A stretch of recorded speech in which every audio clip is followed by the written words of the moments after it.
else. Yeah. Oh yeah. No, I am very, my method of teaching is I just throw you the basics and then I gave you a project and it was like, okay, off you go.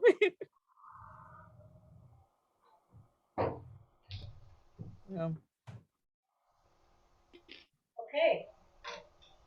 I'm glad you found us, Andrea. I'm sorry about the bad Zoom link. No problem. I'm glad you found it. So we have Deb on today. I think because of the fact that we have a small group, we are going to condense everything into one day or one session here. And maybe if we really enjoy it and we talk it up, maybe we can ask them to come back again another time. But, Work with some other groups. I'm going to turn it over to you, Deb. Okay. Hi.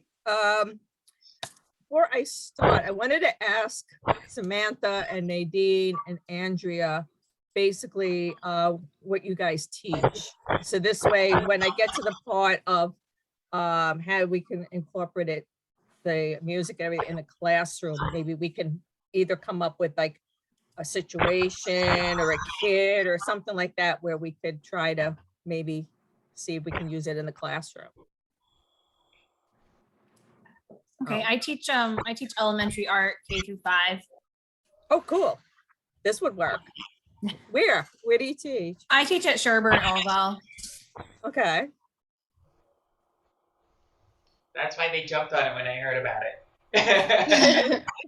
So I also teach with Nadine. We both teach in elementary school, and we teach art together. Art, yeah, okay, that works. Yep. Cool. Samantha. Samantha, where do you go? So I'm actually a student at SUNY Oneonta. I'm going into childhood education, and I'm a work studies student with Erin. Didn't I meet you before? I believe so. Okay. Right, okay. Okay, so this will work. Oh, especially art, this will work like really, really good. Samantha also not admitting it. She's an English person, like I was. She was only talking. Right. Right. Okay.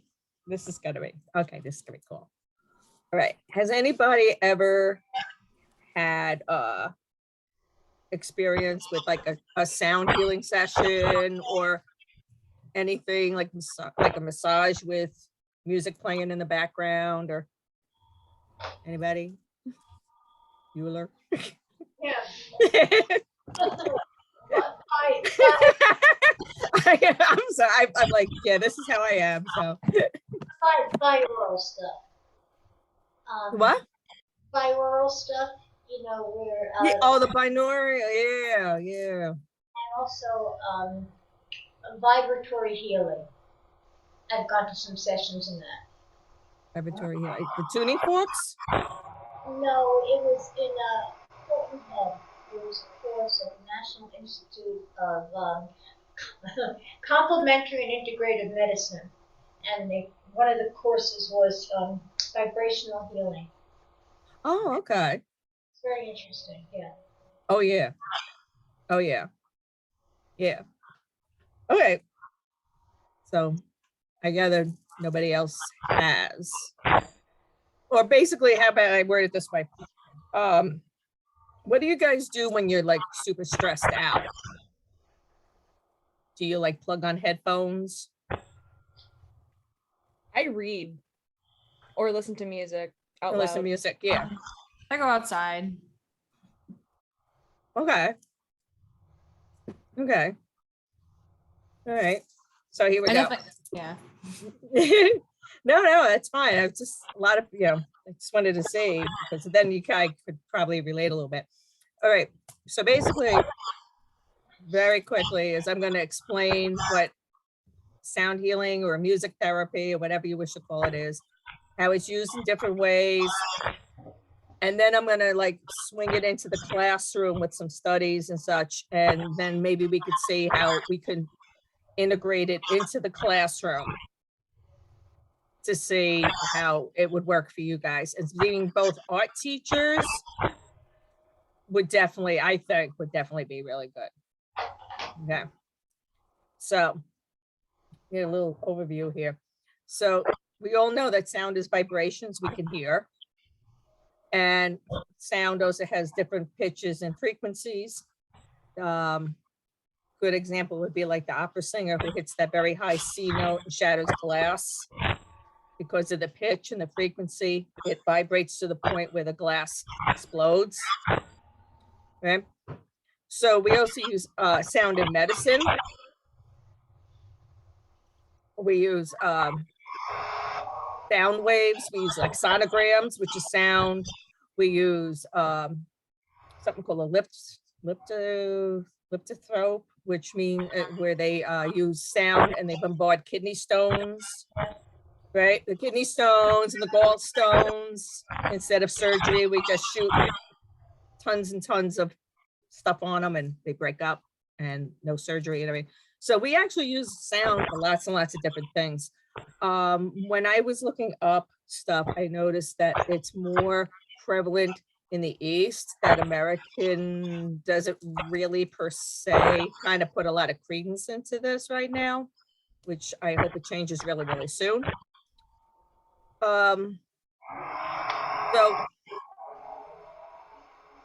So anyway, so we all know that sound can be very powerful, right? Like you put on music and like really fast, like upbeat music, and you could start getting your stuff done and everything else. So your adrenaline goes up, everything else, you could slow it down. Sound is very, very, very, very powerful. And like I said, it's really good. As the sound also has rhythm, because if you go like an MRI or whatever, you hear that rhythming sound. Now, there was an article that was written that says the whole body is basically also full of rhythms. And I'll give you an example here. Heartbeat is like 75 beats a minute, right? Your breath is like 14 to 16 breaths a minute. Let me see, what's another one here? Your stomach contracts every 3 minutes. So your whole body is basically a whole thing of a whole bunch of rhythms and such. So your body temperature changes, your weight, it's all affected, okay? It's like we're all rhythm, we're all affected by sound. So let's do an example here. Imagine a screaming baby, right? Oh. Right. You know, this little screamy baby. How do you calm it down? Most of the times, what we found when someone has done this is if you take a rattle and you just start shaking the rattle and you just go slow, baby's going to calm down. Same thing with ourselves. If we just take our hands and we just clap real slow, like you could do in the classroom, you can get a whole bunch of kids that are bouncing off the walls to slow down. You know, it's like usual, that little pre-K, you know, that little clappy thing, and they all respond. Okay. Baby's gonna calm down, everybody calms down. Even when you do like drum circles, anybody been to drum circle at all? No? Yeah? Okay. Just the beat slows you up, slows you down. Right. So now your whole body, now let's get back to how it affects the body, how it affects the kids. Okay. Basic science. When we all learned about atoms, we all found out that atoms are protons, electrons, and neutrons. And what do? They spin. They spin. Because they spin, they vibrate. Right. So now you got atoms that spin and vibrate. Everything in nature is made up of atoms. They vibrate. Our bodies made up of atoms. We vibrate. So again, because of that, the sounds and everything affect us. Right. We have also what's called, because we vibrate, we have what's called electromagnetic energy. Okay.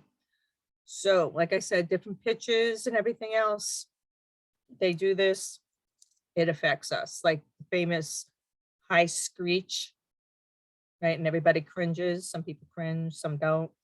Okay, different frequencies affect us in different ways. There was this experiment that if you take two things of the same pitch and you hit one, you put it next to the other, the second one is going to start vibrating because everything is just going to start going into sync. Right? Kids vibrate. So just think of the kids bouncing off the walls. Their vibration is just all over the place. So how can we bring this back down? Right? Well, we can use sound, we can use music.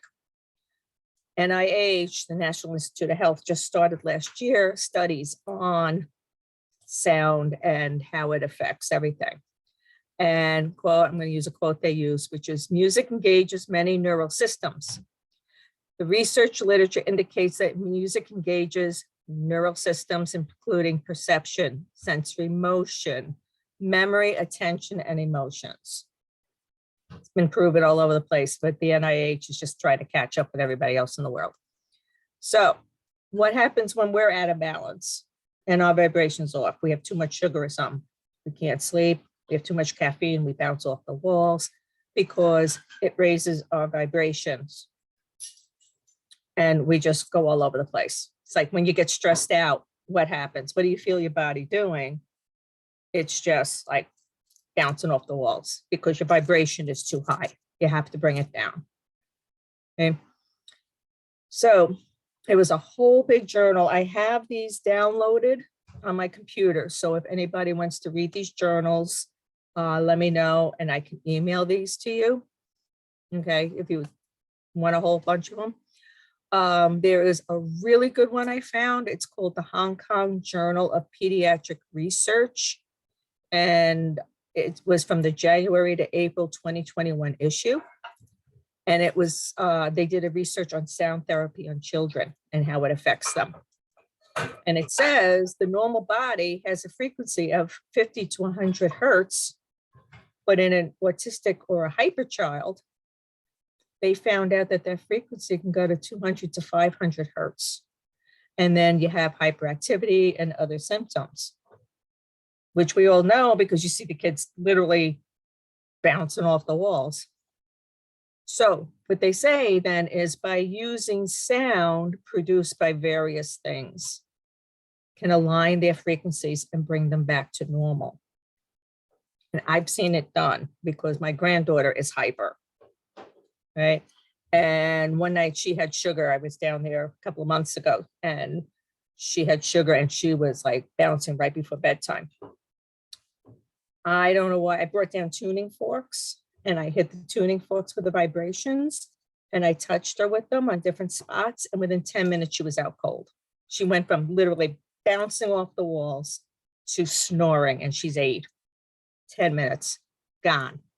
When I go down there, she's like, Noni, did you bring the tuning forks? Because I'm a little hyper. And she's out cold, 10 minutes. So there really is stuff to back this up in. Anybody, oh, by the way, if you have any questions, just shoot it out because, you know, that's how I am. Forgot to say that. So. Ago, Chopra spoke about, you know, before he became famous, he had a tape and he had people make sound and identify what part of the body it vibrated in, whether or things like that. And, you know, it was just interesting because people always talk about, oh, being false sounds together, but there's a reason the frequency of that does something to the body. It releases neurochemicals. Oh, yeah. Yeah, actually, I had a 2-week, I just finished it Saturday. I had a 2-weekend conference on sound and how it affects. And we did it where we were hitting different pitches with the different points in the body and how it affects you. Yeah. Yeah. Oh, someone said they had it in high school? They did the project in high school? What'd you do? I want to know. So I went to Milford and we do a thing called SIP. It's Senior Interdisciplinary Project. I said it correct. Basically we go and we pick something. I actually found my book. That's what I was digging for.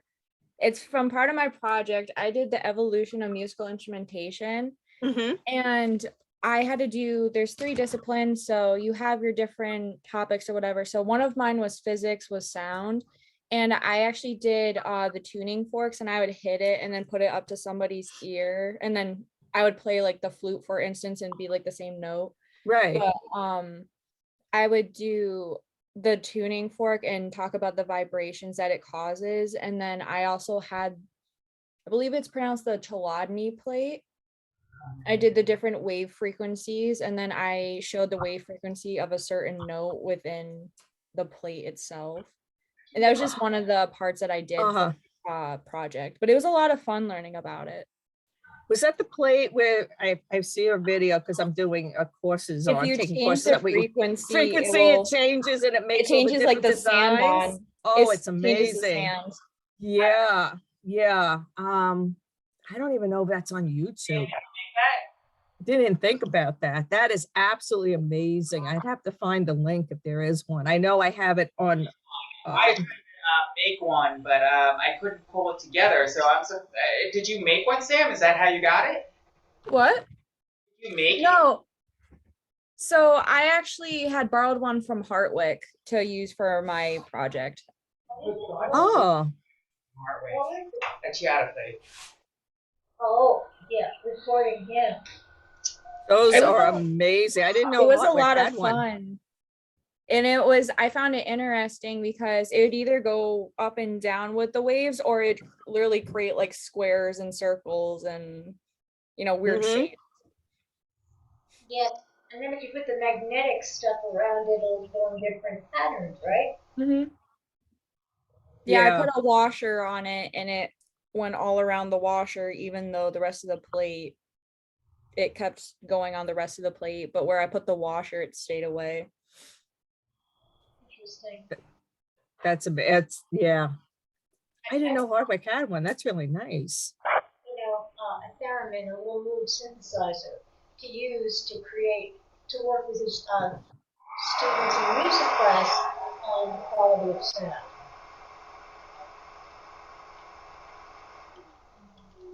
They would say that again because it was like noise. I got my son a small, they're very big in Japan, Korea, China. They were marketed as toys, but they actually work on the principle of the theremin and the mood synthesizer. So Nice. it's almost like a little saxophone, but by moving your hand up and down, Momatone, I'll get the name of it. It goes those kind of sounds that they used to make. The biggest one that you heard was in the Beach Boys, Good Vibrations. Right.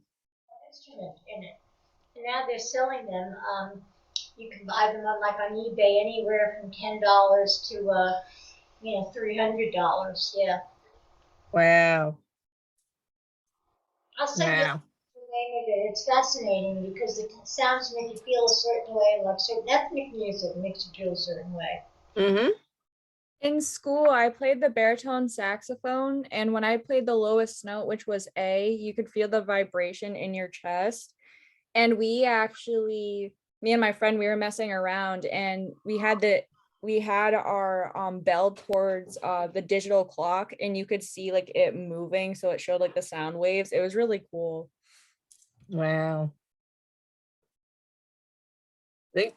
So that even goes on to tell you that, the sounds can definitely affect you. Definitely. I mean, I know certain sounds give me headaches. I don't know about anybody else. Yeah. But yeah. So we all know that. Oh, this is like very good. Okay. Great.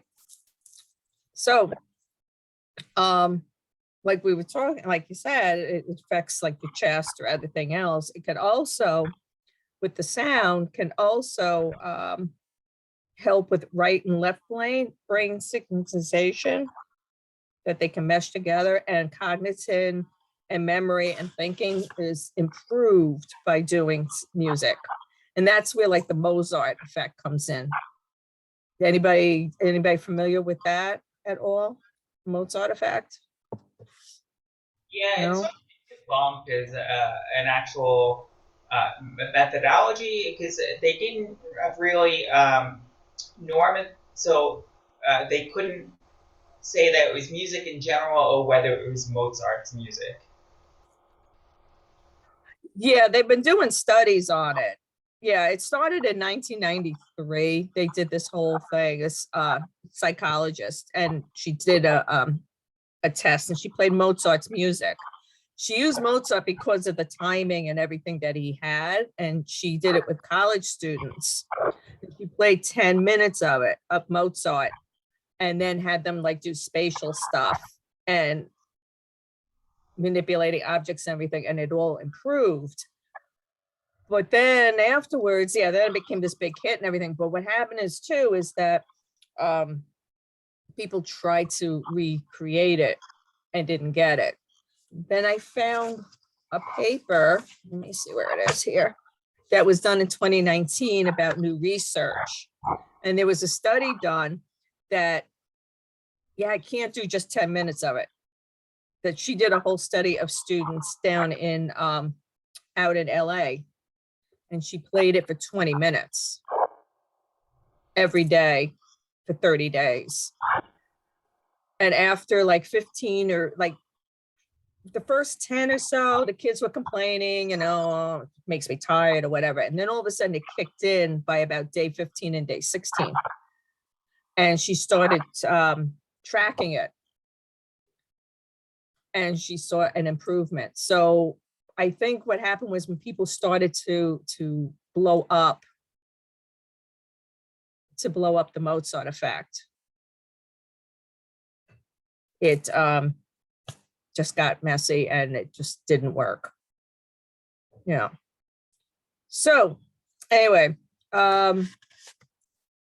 it's like I said, this is gonna be like super short.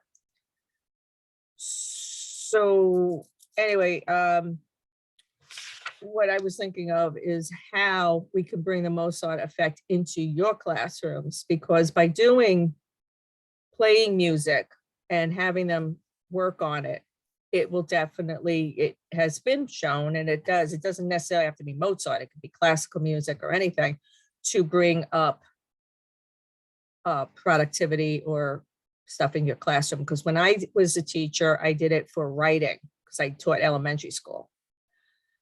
And I would put I didn't like Mozart, I put Bach on. And the kids, their production just went through the roof. And we did writing Wednesdays, and some kids were like, oh my God, she's putting on classical music. Oh my God, we got to start writing. And other times the kids would ask for it. In fact, they asked for math, and they did very well with the math with it. So basically, how could we incorporate it into your classrooms would be my question. How would you feel? Like, how are your kids normally, and how could we incorporate the sound and get it in there for you guys? Yeah. I would think for like art, when you're working on projects and having students be able to focus or kind of get into their work and not be distracted by lots of other things. Sometimes it's hard for students to get into their projects and really focus on it without, needing to take constant breaks, just don't quite know how to settle into what they're doing. And I think music definitely helps with that. Right. I think if you played a little bit of it and such, and started off like not blasting it, but very quietly in the background for a little bit, it would work. You could do it by bringing down, if the kids are bouncing, you can even do it where you not even playing classical music, just to bring them attention of just like getting a rattle or something and just start shaking it slow. Yeah, isn't And there a that'll thing bring it where down. if you want to take, in another workshop I did about social emotional learning, they would take, I don't know if this has anything to do with it, but taking, if you're like really like bouncy, taking like taking like whatever music matches your mood and then bringing it to where you want it. So starting out maybe with like loud music, but then bringing that music down to a calmer music and kind of stepping it down. I don't know if someone was talking about something like that, where you would like start out with music that would match their mood or their level of excitement, and then slowly change it to kind of bring them down to a different level or something. I don't know. I personally, from dealing, because I was special ed teacher and I dealt with behavior modification. So when these kids started to bounce off the walls and throw things and such, and I literally had to take them out of the room into timeout and then have them like, still bouncing off the walls. Personally, what I saw was to break the cycle. So for me, in my view would be, I wouldn't even start with the, head banging music because they want to smash their heads on the wall. Well, I probably wouldn't start at Yeah. that level. If they were- they were that But I'm saying, like, if they're into it that much, it's like, yeah. if you start with where you want them to be, because they'll start to come down. They will, it's kind of like that whole with the beads. You start at one end, or like whatever they're saying is, if you put clocks with a pendulum and you start with one pendulum, after a while all the clocks pendulums will come in sync. So I would say if you had a child that was definitely going off or something, the calm music, and then try to get, and then by that, just listening to that will break it. That's what I would do. I mean, to break the cycle, definitely, because I had kids that, and I mean, it had nothing to do with music at this point. It was like they were like yelling and screaming and such and throwing things. And one girl tried to throw something at me, and I grabbed her hand and said, "Let's dance." And I started twirling it around, and all of a sudden it broke the cycle. She started laughing, and then we would sit around and say, "Okay, why did you want to throw things?" So for me, I wouldn't start up there. I would just bring it in, because after a while, their body's going to get in sync. Are we open? We on? Yes? Oh, I don't know. I can't see anything. Oh, yeah, no, What? I can.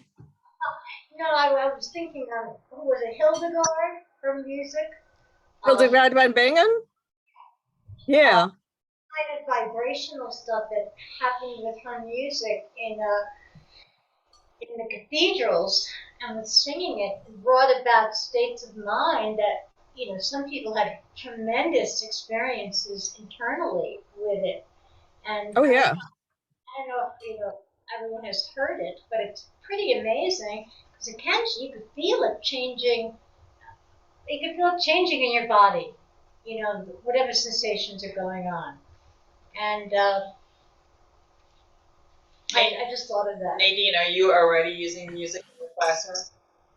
We use I have my just background music. Like right now we're listening to some tropical music.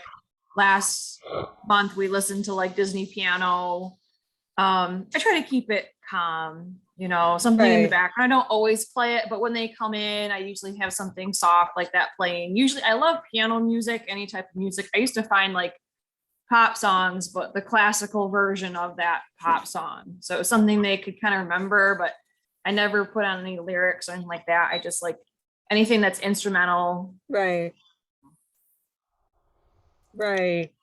You could do too, it's try to bring your class to focus, is have them come in and have that music playing and just have them sit with their eyes closed. So you incorporate what Amy was saying about it bringing it in, and maybe do a whole art lesson, because I did see one where it was classical music and writing, and she did a graphic organizer, and she would play something I forgot what it was now. That'd be cool. The evening prayer or something. It was called From Hansel and Gretel opera. Yeah. And she had the kids sit and listen and then say, okay, what color do you feel? How does this music make you feel? And that would be cool. We did something where I had one of my second graders classes were learning about winter birds. We were doing a project and they came in. I found this site. I actually use it for my cat, where they show birds at like the bird feeder and stuff. And it's really Mhm. fascinating. There's lots of sounds and bird wings and stuff like that, fluttering and stuff. And that would be a cool thing to have them do that too, to come in and close their eyes and be like, Mhm. where are you? You know, what, and maybe not even show them what the video was, but just have the sounds and they could imagine what the environment is and, you know, what's the weather outside like, and where are you sitting and what kind of birds, what kind of animals do you see and that sort of thing. Yeah, you could do it. You could do it that way. Yeah, especially if cool. you're gonna have art. Yeah. Or even like, what grade do you teach again? I teach K-5. K-5. Okay. Well, sometimes do you do, I'm trying to remember now when I was with elementary, one school I was teaching and had different like art forms like impressionism and everything else. Oh yeah, Them- Kandinsky would be a good one. Yeah, absolutely. Yeah, something like that where you have them come in and have them close their eyes and Mhm. play and then incorporate in there and see how that comes across. Right. Yeah, You could that'd do be it cool. that way.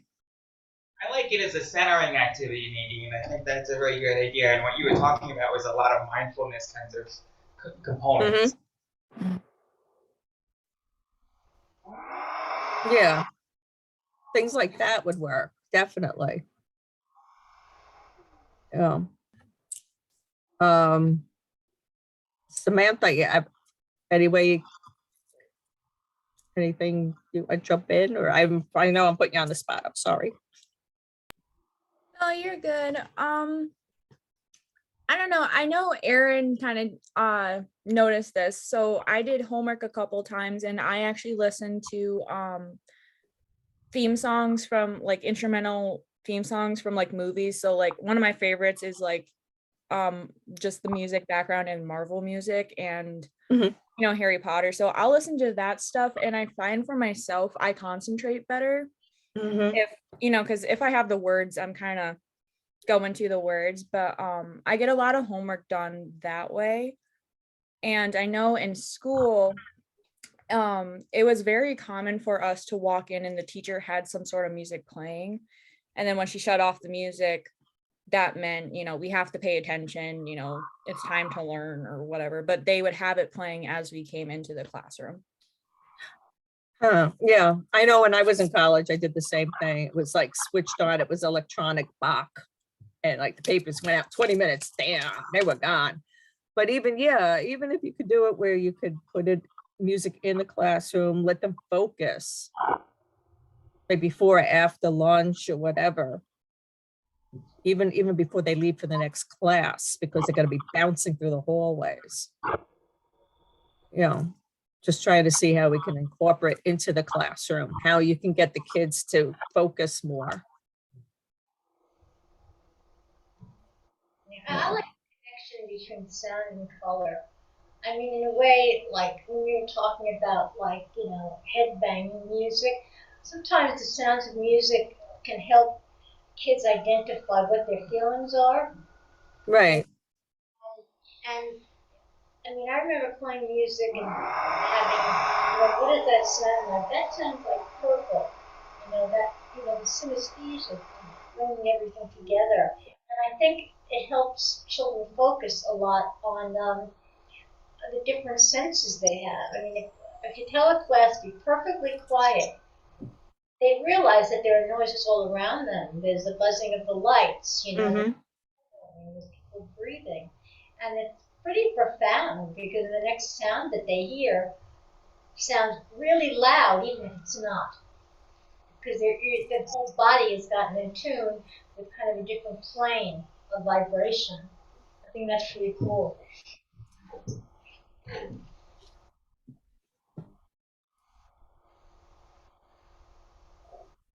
Oh, I wish there was more people because we could have more dialogue.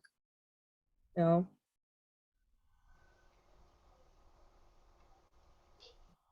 But I was kind of hoping that's what I was trying to say So, here. one thing that I can add that I do with my kids, Nadine mentioned something about Kandinsky, and using, using music, and we listen to different kinds of music, and I have the kids pretend they're conductors So I'll have them hold up their pencils or their markers or whatever they're using and like pretend like they're conducting, you know, in their own sort of interpretive way, conducting the music that I'm playing. So as it's, you know, like faster or louder, they have like larger arm movements and they're moving their arms faster and all around, and you know, and then I have them try to translate that onto the paper when they're actually painting or drawing, and do an exercise like that. Right. Yeah, that would be a good thing too. They, Yeah. they do that on a lot of the schools will use Go Noodle.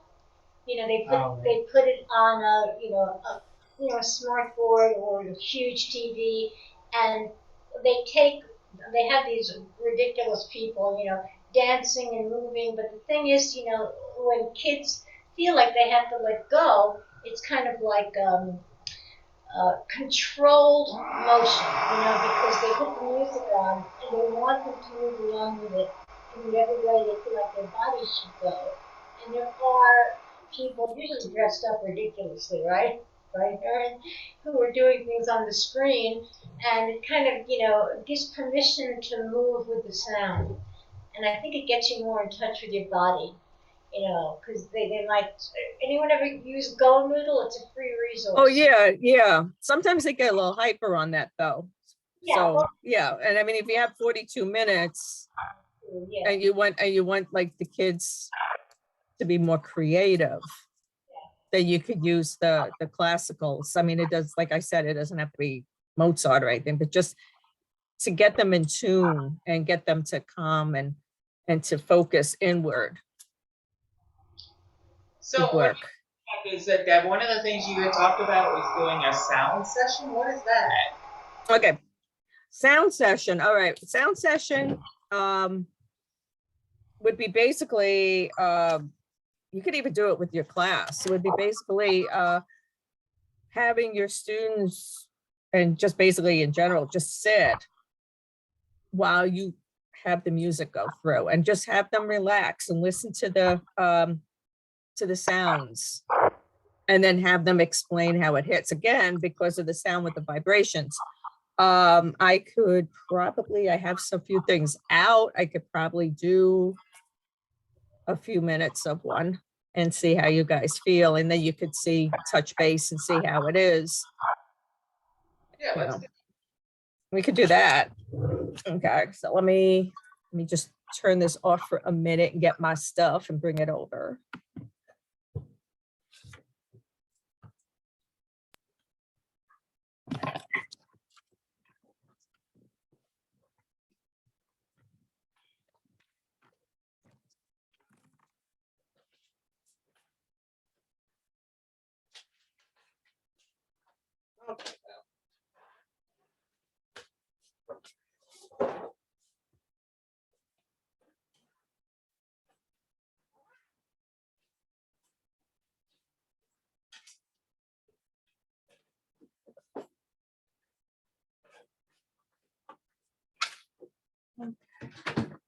Oh, you don't.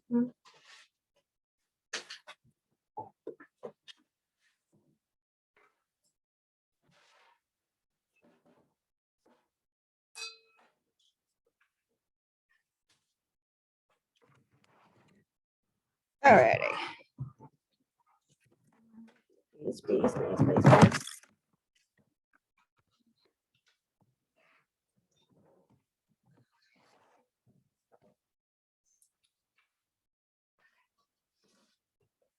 All right, hopefully.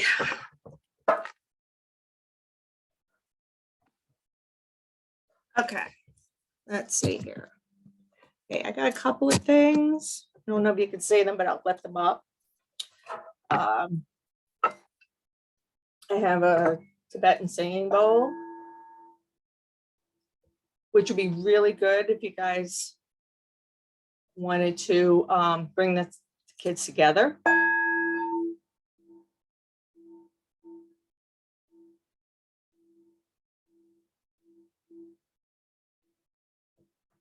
So what I'm going to do is I'm going to ask you guys to basically get comfy. If you have earphones, okay. If not, that's okay too. And I am going to play some sounds and let's see how you feel after, because this is good for stress reduction and everything else, actually more so for you teachers because you've been under a lot of stress and it relieves stress and everything. So I'm going to say about get comfy and I'm going to start in here.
I know it's a little short, but how did everybody feel now when you open your eyes?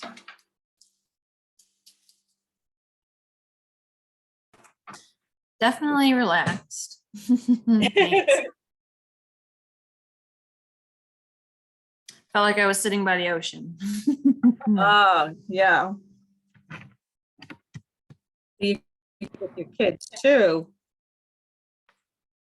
If you have some type of music like that, see how they feel.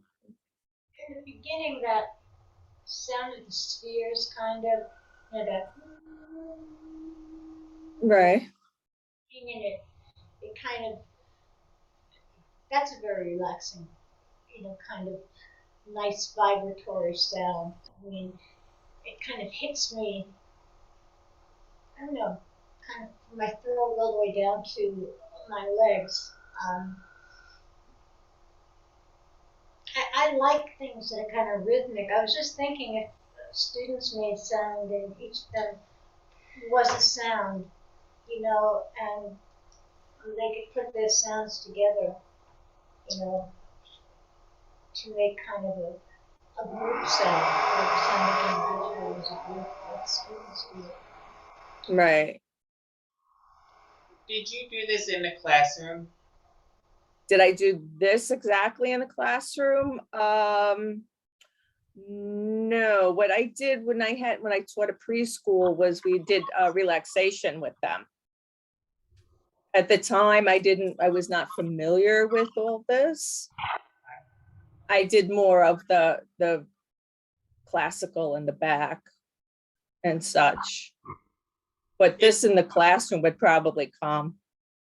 If you were to do it in the classroom, would you instruct kids to listen quietly or to hum along? Or Amy was humming. Distracting, but If they want to hum, that's fine. It's sound. And if the sound would radiate and resonate in them to make them feel better, then sure. I wouldn't have them like start screaming it out loud, but if they wanted to hum quietly to themselves, I would instruct them to do that, sure. now in theory, the musical notes you were playing, was that any reason to the notes you were playing, or was it pretty much a random selection that you felt like doing? Definitely random. It's like, yeah, I just get whatever floats. It's like, oh, let me hit this and let me hit that. It would be good if teachers could do this in a classroom, but this stuff is expensive. So in theory, That like would be, kids could be taught how to like lead a session in it, right? They could oh yeah. Yeah, I mean, if you could do that as a group, I don't know, like a lunch group or counseling group even, you could have the kids sit there and hold a bowl and have them play it. And just by holding the bowl and play it, there was a Dr. Mitchell Gaynor, who was an oncologist, and he had a set of bowls in his office. And when the patients would come in and they'd be stressed, he would hand them a bowl and say, here, would you, I'll play this for 15 minutes or whatever. And he would play the bowl. And then another time they would come in and he would hand them the bowl and say, here, hit it. And how do you feel afterwards? And he said that his patients dealt with what they had a lot better than just walking in, with nothing. So yeah, you could definitely have students do that. Now, if you had this knowledge, or let's put it this way, if you were to go into a classroom tomorrow and wanted to do this, how much time would you suggest that you're putting into it would it be something that you would do each day? I know Montessori's, certain Montessori's do this. If you could do it every day, it'd be great. You could do it in the mornings. You could do it at the end of the day. 10 minutes. You could get results in 10, 15 minutes. by having the kids sit? Well, girls like groups that chant at certain times of the day. You know, it's kind of a planned thing, and chanting Right. as well. You know, it does something for the spiritual core of people. Right, right. I mean, yeah, it's chanting and everything is sound, it's voice, it's pitch. It'll definitely affect you. But if you wanted to do it in a classroom, I'm certain you're gonna have little Tommy and, you know, Mary that would probably sit there and go, oh, I'm not doing that. You know, I feel kind of silly sitting there going, oh, eek, you know.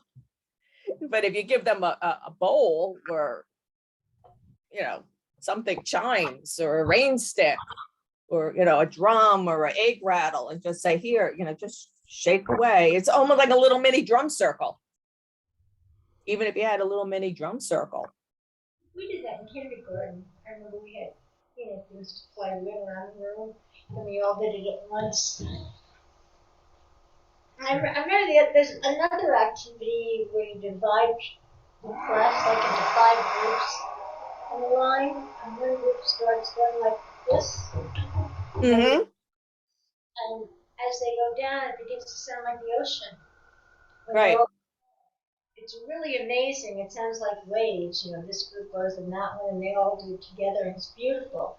I used to have kids beg for that. You know, Right. They loved it. It was like a reward. Can we make the ocean today? Mm-hmm. I mean, you could even have it where you could get music like Tibetan bells or whatever and just play it and just have the kids sit for 10 minutes. You know, Spotify's got some great stuff. I mean, I don't to go and tell people, hey, I need, you know, X, Y, and Z, it's not going to work. But if you could find Spotify with some relaxing music and have them do, I mean, you'll definitely offset because they'll all start in tune and in rhythm. It would be great. All right, I'm looking online right now for these Tibetan bells. One is $700 and one is $14.95. So what's the difference? Do you know? Depends on what they're made out of. All right. It depends on what they're made. The Tibetan bowl, how big are they? And how much are they made out of? I mean, you got the new big thing now is these crystal bowls, which I can't stand. And they go for like 300 a piece. Oh, no, I like the old Tibetans, but yeah. The one that I played was aluminum. Interesting. They have the bells of, what is it called? In Arizona, the people that make bells. I can't think of the name of it now. But even, yeah, I mean, like I said, to go out and buy this stuff would be kind of crazy. But if you just want to just have the kids even relax for 10 minutes and just find some music on Spotify, it would just I mean, we do are the same thing. a center, so if there was value in it, you know, I could see trying to get a kit or something that teachers could borrow. So yeah, I was kind of trying to figure out. Well, how much, it depends on how, I mean, I know somebody you can probably get them for a whole octave. And to be quite honest with you, my set of bowls that I have, not the ones that you saw, but they're hammered and they're brass. I got a whole set for $300. They were like 7 or 8 bowls, but you know, it depends on what you would want. I mean, I could work with you on that if you wanted to do something.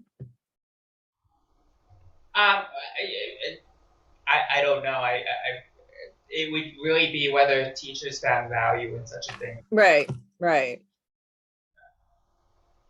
So I put in a chat a link to the evaluation form. So if you guys could complete that before we leave, that would be appreciated.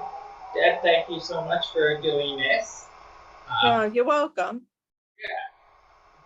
I'd love to see more people participate in things like that. But, you know, it has been a really difficult year for teachers. Oh, definitely. I mean, and being art teachers, I hope you are able to incorporate this into your classrooms. Oh, absolutely. Thank you so much. Oh, you're welcome. much.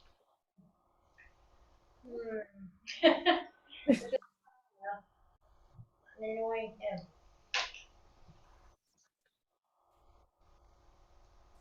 Thank you. I had my camera off because I'm sitting here in the dark and it looks like I'm like it's in a really scary place.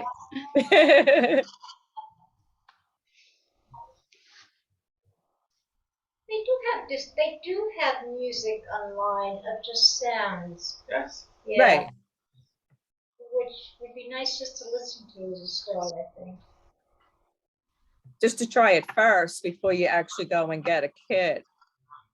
No. So then really it's what value is there? Is the value worth the time, money, right? That's what we got to look at. There's lots of things that are nice. I found that with creative writing and writing in general, it was more productive. Sure, when I had certain sure. music playing. And that's why I was Oh kind of yeah. asking Nadine all those questions, because I do recall many art classes where it was one of the great parts about art classes. Like it was just an open environment where it was relaxing and music was playing and I could express myself and Right. Sure. No, I used to play when the kids used to write, and I got a lot of great essays from them, you know. Well, there's a huge difference. I mean, I walked into one school where in the main office and principal's office, there was very gentle music playing in the background, and there was a feeling when walking into the main office or there was sounds from mailboxes and phones ringing. It made a huge difference in those music. Very low in the background.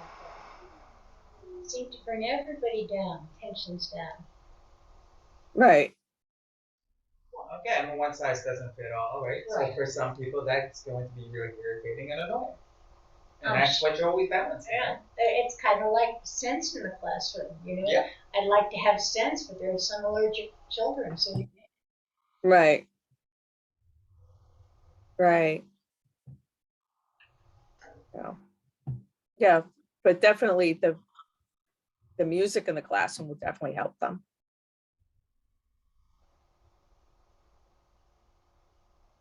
Well, thank you. So, thank you. Thank you for having me. I hope it was informative to the teachers. Yeah, me too.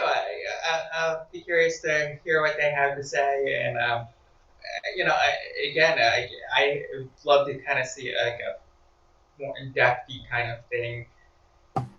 Actually, it would have been pretty good if there was a way of doing it in person.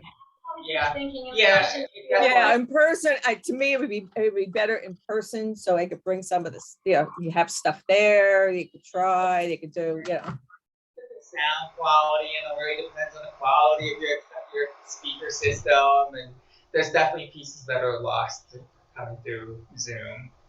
Yeah. There's a certain degree of performance, really.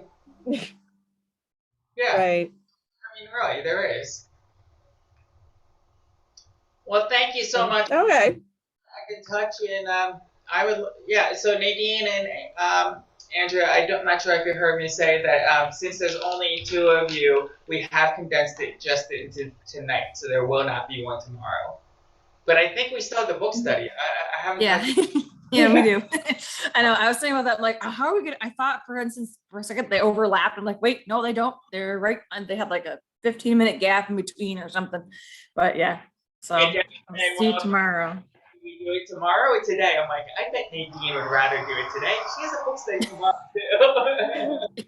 Right. And then when I heard that, I was like, you know what? I'm gonna squish this into one night and just, There you go. you know, let you guys think about it and figure out how you could use it. I was thinking like, oh, maybe had one student or something you could, you know, work with, but We'll have Samantha figure out how to put, how to make some ideas since she's done it already in her final project, right? right. No? No, well, no. My brain's already thinking of something else. Sorry. All right. Well, thank you. Guys. Okay. All right. Have a good, thanks. Have a good night. Thank you. Thank you.